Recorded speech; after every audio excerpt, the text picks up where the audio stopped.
Hi, Caran here, and I'm back to talk more about the NeoArt Oil Wax Pastels by Caran. And I had made a previous video where I tried out just a handful of them that I purchased, expecting that to be the end of it. But instead, I sold myself on buying the whole set of 48. After using them pretty heavily for almost 2 months now, I thought I would pop back in with some updates on how I am finding these most useful.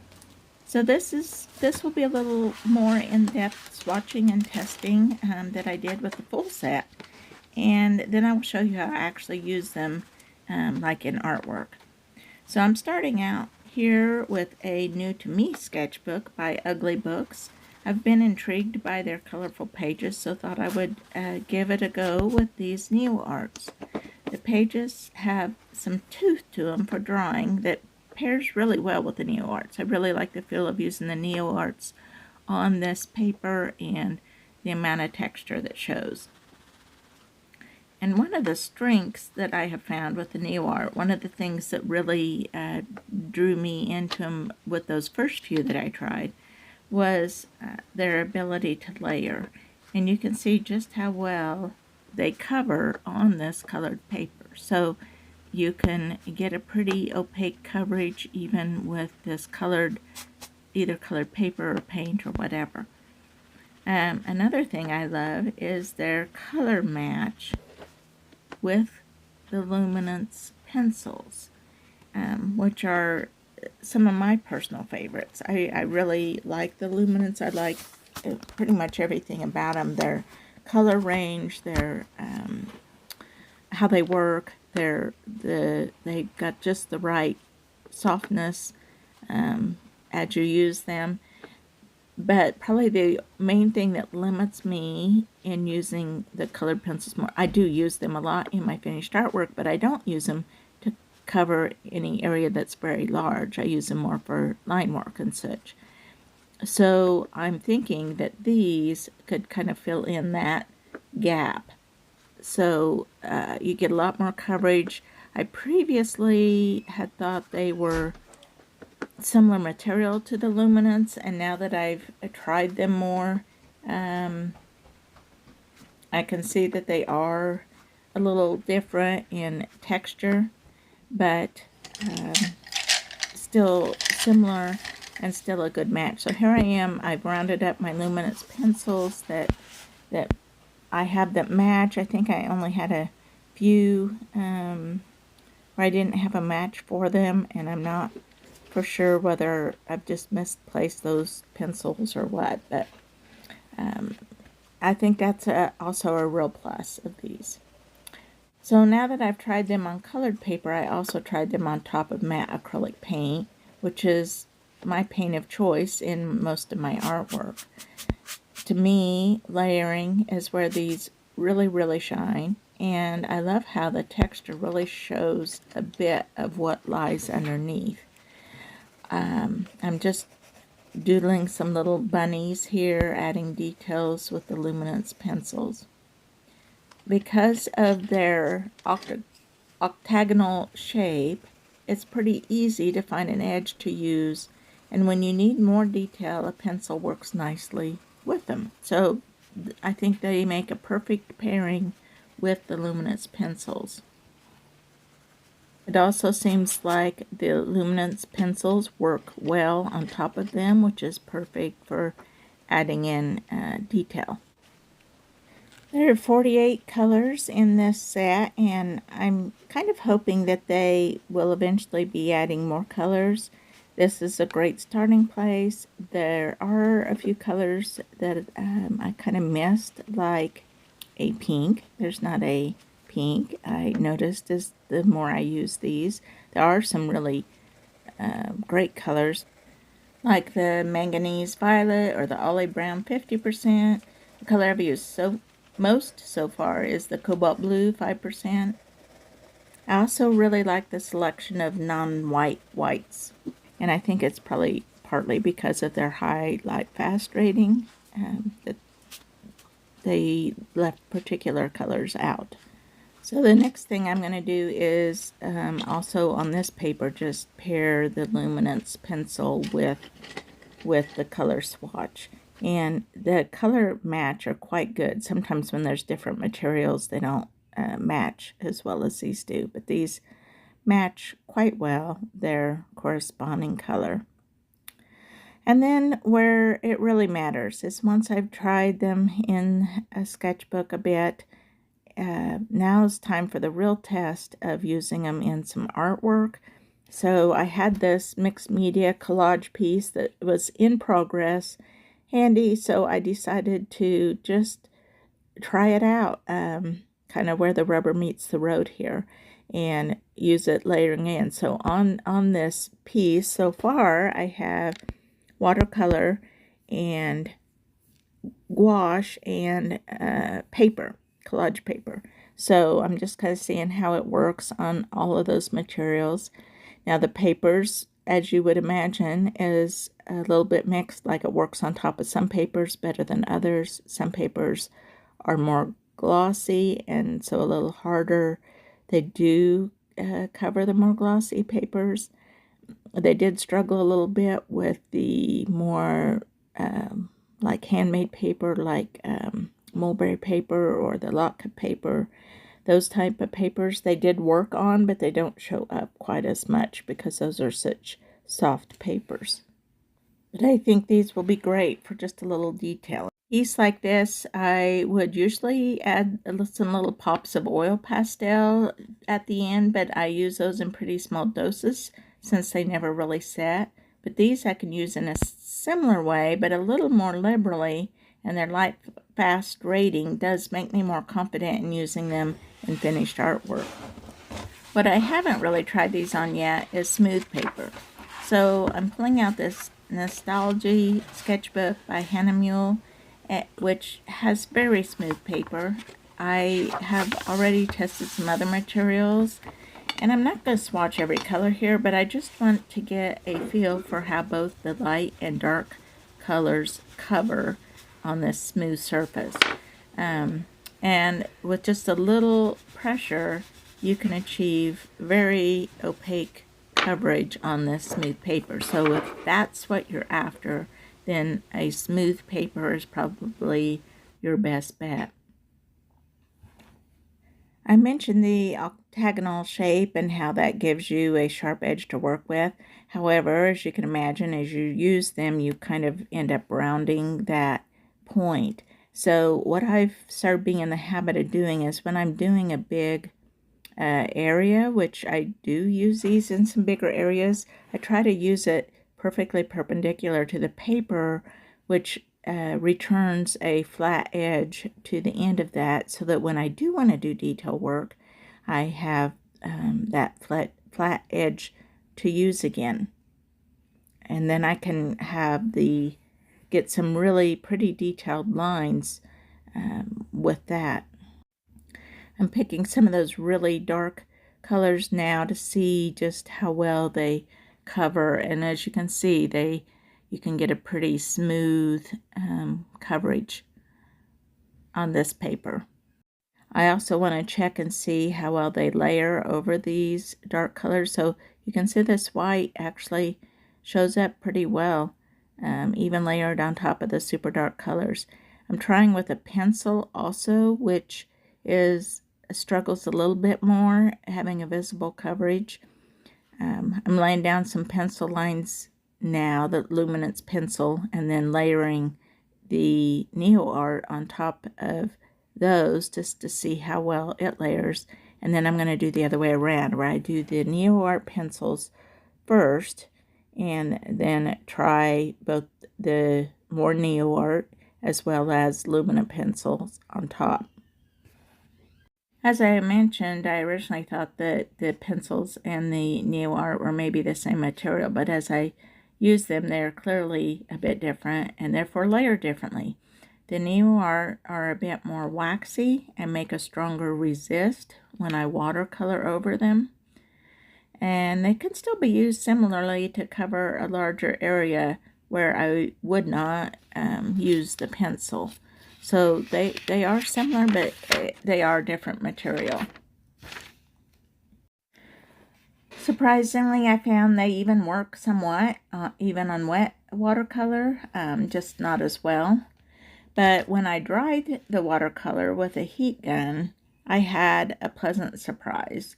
The NeoArt really glides when used on top of heated paper. So then I thought, what if I heated the NeoArt directly? If it makes it really soft, and like very soft very quickly, and gives a very textured application. And I can see a lot of uses for this, especially as a great alternative to oil pastels, and it becomes, more soft like the texture of oil pastels. But then when it cools, it's a much more fixed, solid surface. So that gives it a lot of possible applications.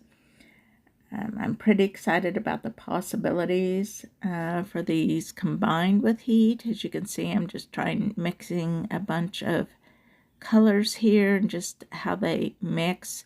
And I wish you could feel the surface, because it is a lumpy, bumpy surface on there, which I think could be a great addition in an art piece. It also probably means, however, that you would not want to leave it in a hot car. So obviously these melt fairly easily, so caution there if you're traveling, not to leave these in a hot car. I'm playing around here with more layering. Another thing to be aware of is that when you use these on top of each other, you will end up with some color transfer. Most of the time I am okay with that, like where one color gets on the crayon and then you go to use the crayon and it's got some of that second color on it. But if that doesn't work for you, just be aware of it, and the second color may need scribbled off of your crayon.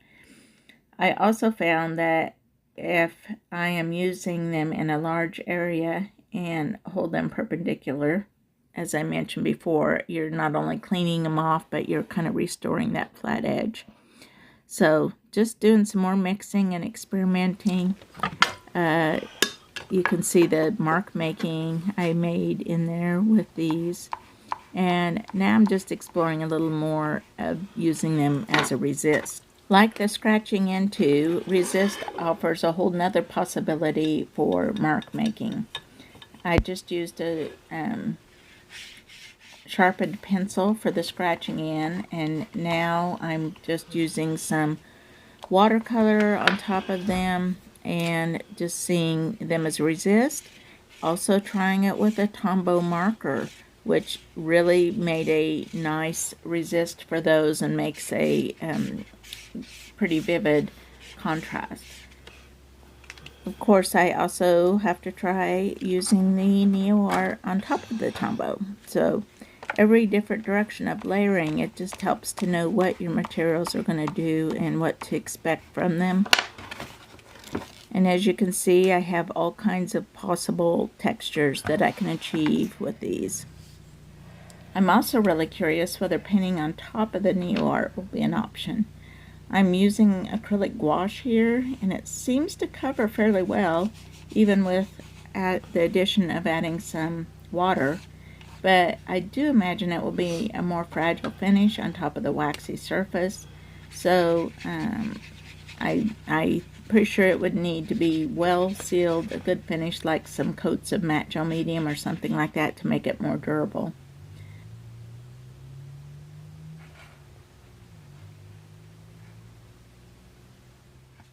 In the meantime, it does afford some good option for scratching into it with a pencil or other sharp tool. Didn't work well for writing on top of, but that's not surprising.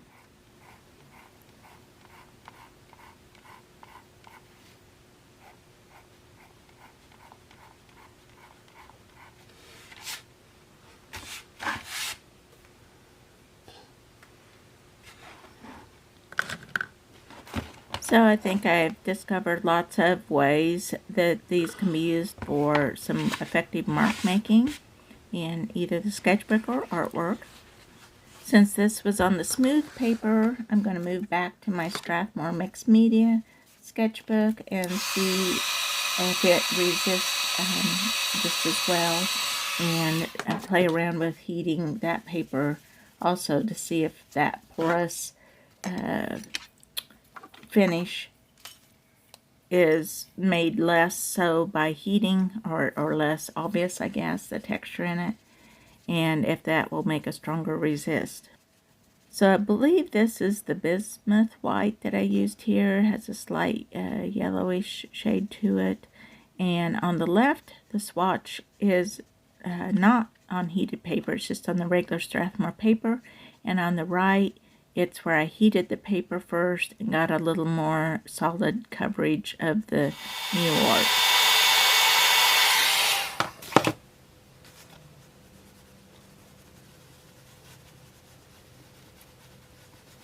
And now trying heating the actual crayon to make it softened.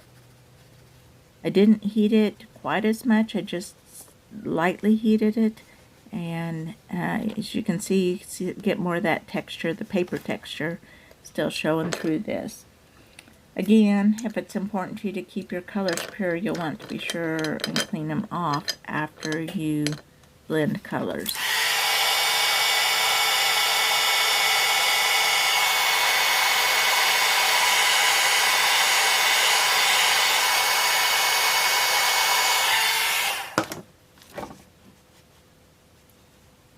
As you can see, with a little bit more heat, the NeoArt pastel lays down very opaquely with a thick coating.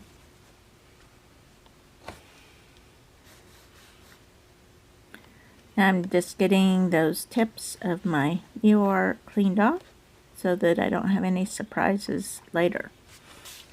Now that that watercolor is good and dry, I'm seeing if I can enhance the resist effect by burnishing the area with my fingertip, which, especially on that heated sample, the resist is pronounced, but I do like the little bit of texture that remains showing through.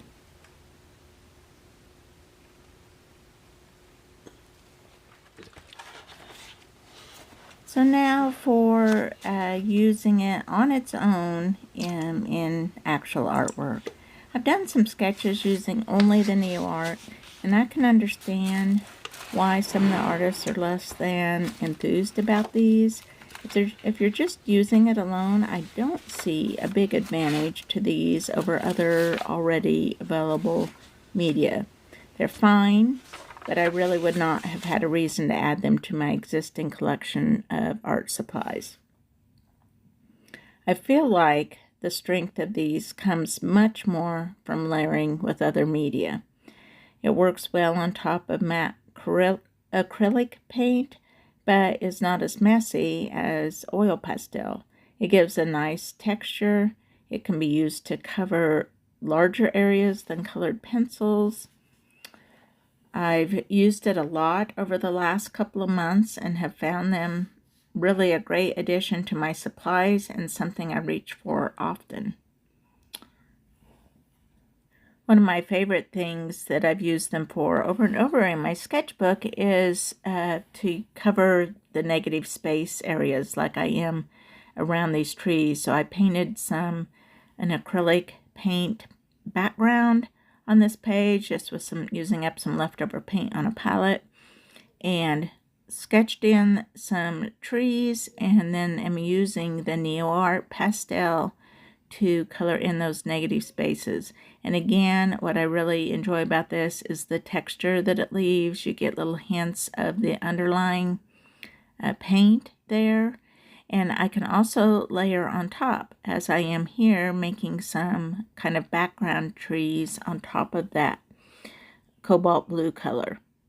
So gives some tremendous options for use. I also find that I can use it over some collage papers, which is a little tricky. Not everything will work on like magazine paper or a variety of papers. So just kind of testing out here over a previous collage and paint piece that I had done. Adding a little squid to this mermaid's arms. Also, just probably my favorite thing though is using it on top of paint. So I just can add some texture to some otherwise flat appearing paint. And I love having texture in artwork, so to me that's a real bonus. Just going to flip through some sketchbook pages here and show some examples where I've used it. Those manatees, we're done with that. Here, more negative spaces on these pages. Swatched some paints on this page and then just went back over those swatches. Here I used it to kind of outline some areas. Just been generally having fun with it. So here's an example of a piece that I started, a page started with these, this plant, house plant, I guess. And you can see that I've used some NeoArt on top of the leaves. The leaves were painted and I just added some NeoArt on top of them to add some highlight and texture. And now I'm doing the negative space around that. I kind of got out of bounds here and am actually using a knife to scrape that NeoArt off fairly successfully. So that's kind of nice to know too, that you can kind of correct some mistakes. In some regards, they're quite similar to oil pastels, but with some benefits that the oil pastels don't have. So I feel like these will kind of take the place of those in my artwork and have the ability to use a little more extensively. Like I would not use that much oil pastel in a piece. This was a gel print that I added some NeoArt to the background of.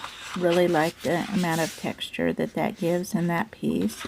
Here's another one that was a painting of a place we saw in Italy, and I did a little painting of it and then added NeoArt on top.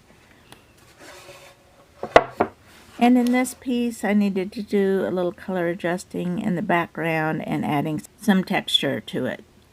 I hope this helps your decision on whether NeoArt wax oil pastels are for you. Thanks for watching. See you next time.